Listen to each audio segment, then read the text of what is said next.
کیا تھا وہ واقعہ؟ ایک عام دن تھا، بچے کھیل رہے تھے، ہنسی مذاق سب نارمل لگ رہا تھا، لیکن کوئی نہیں جانتا تھا کہ آج کچھ ایسا ہونے والا ہے جو انسان تاریخ میں کبھی نہیں ہوا۔ چھوٹے سے بچے محمد صلی اللہ علیہ وسلم اپنے دودھ بھائی کے ایک ساتھ کھیل رہے تھے۔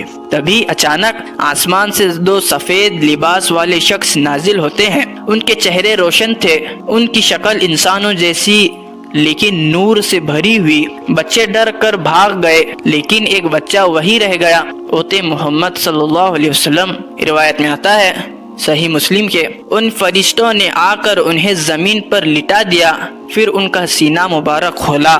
سوچو، ایک چھوٹا بچہ اور اس کا سینہ کھول دیا جاتا ہے، لیکن نہ خون کا ڈر، نہ چیخ، نہ تکلیف۔ کیوں؟ کیونکہ ایک کوئی عام عمل نہیں تھا، یہ اللہ کا خاص انتخاب تھا۔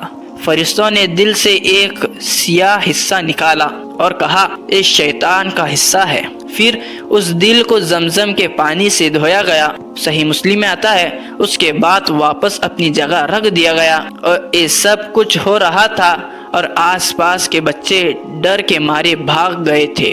وہ سیدھا بھاگتے ہوئے حلیمہ سعدیہ کے پاس اور چلا کر بولے محمد کو مار دیا گیا۔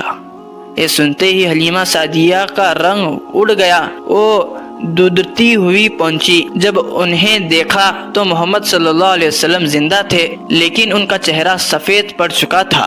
وہ کہتی ہیں میں دیکھا کہ میرے بیٹے کا رنگ بدل گیا تھا، میں ڈر گئی کہ کہیں انہیں کچھ ہو نہ گیا ہو۔